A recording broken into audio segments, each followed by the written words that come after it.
COVID. It's changed everything about people's lives in general.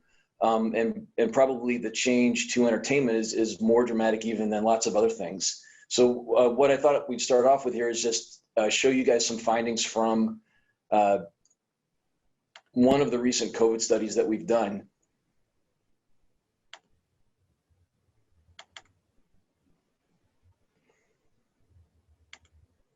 So we've done several different studies on COVID. And what I'm going to show you here now is findings mostly from a study that we did back in June, but really just to see how is the enforcement of lockdown, the change in people's everyday habits, impacting the way that they consume entertainment of all kinds, but especially video entertainment. And one of the things that we have found, and this probably isn't going to be a surprise, is that people are using a lot more TV providers than they had been before COVID. So every April, and in fact, in every survey, we ask people to tell us all the different TV platforms that they use. And then one of the things that we do on the back end is to figure out what's the per capita number per person that they're seeing. So in April 2020, we found that the average person was was using 4.8 different TV providers. So that could be cable, it could be a virtual MVPD, it could be any of the streaming platforms, it could be direct to consumer or free ad streaming, it could even be an antenna. But the number of those platforms was already climbing back in 2018, but you can see that the number really accelerated up 30% just from April of last year. And so people are using more platforms in general as new ones like Disney Plus or HBO Max come out, but the pandemic has really turbocharged that. So one thing that we found is that the number of providers being used is even higher among people who are the most impacted by the pandemic. So among people who say they are strictly social distancing, they don't leave their house for anything except the necessities, those people are using on average 5.3 different TV providers.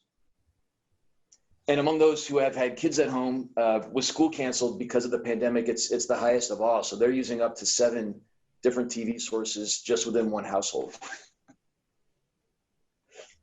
Now, another thing that we're finding is that the pandemic is creating conditions that even in normal times are associated with a shift in TV providers. So it's really hard to get people to change their habits when it comes to anything, but especially with regards to TV. But the pandemic is creating conditions where those habits do actually shift, and there's the opportunity for a change in how they watch TV to occur. For one example, the pandemic is causing people to move. So in June, among those who had moved in the past year, a third of them said that the pandemic had a lot to do with their decision to move, and another 22% said it had a little something to do with it. But in general, people, when they move, TV providers are one of the things that they change, and especially these days, it's one of the days when a time when traditional pay TV is more likely to be swapped out for something online. And when we asked people who said they had cut their cable or pay TV cord since the pandemic began, 25% of people said that if not for the pandemic, they would not have cut their pay TV subscription. About half of people who said they had cut it said they would have done that anyway, so it certainly doesn't account for all of it. But with pay TV churn being such an important factor in changing the industry today, the fact that a quarter of those people are being pushed through by the pandemic, it's a really important finding. And it's a trend that's happening anyway, but again, the pandemic is turbocharging it. And finally, the pandemic is creating a lot of interest among people in trying a lot of these new providers that are out there. As we all know, there were a ton of new providers to choose from already before the pandemic even began. But now the pandemic is creating time to fill. There's a big vacuum, and people are filling that in many cases by sampling some of these new providers that maybe they wouldn't have otherwise. So since the pandemic began in March, 28% of people say they've added at least one new TV service since that started, which is a lot higher than we normally see for that period of time. One big change, and this has gotten lots of attention in the news, it's something we've been following as well, is the willingness of people to pay to get content at home that they might otherwise have gone to a theater to see now that the theaters are closed. 75% of all respondents said they were at least somewhat interested in paying a premium, so as much or more as they would have had to pay to see it in a theater, to see theatrical movies released at home in lieu of being at a theater. And this interest, again, is even higher among people who have kids at home because of the pandemic. There's a 20 percentage point difference between them and the folks who don't have it, who don't have kids at home. And really interestingly is that people who expect their income to drop because of the pandemic, one might assume that they would actually be less likely to spend on things like premium video or be less likely to add a new TV service. But in fact, the reverse is true. People who expect their income to drop are more likely to say they're interested in paying to see some premium content at home. They're also more likely to say that they've added a new platform.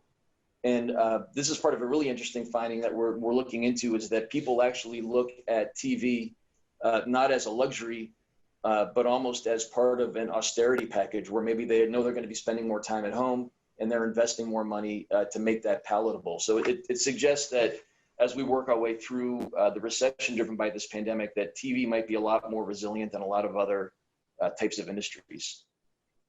So just to sum up some of the biggest things that we've seen, one is that people are using more platforms since the pandemic has started, which means there's a greater need for aggregation, platforms that can kind of help them manage all of that content from one place. It's also created new content habits to serve. So things like people's willingness to pay for digital video, for theatrical releases at home. And it's accelerated a shift from retail to digital. So we've seen many, many more people who used to only buy video, or only used to buy video games, for example, at retail stores, now investing in hard drives and creating new behaviors where they're downloading that stuff to store it digitally, which is a habit that they're going to keep when this all is over.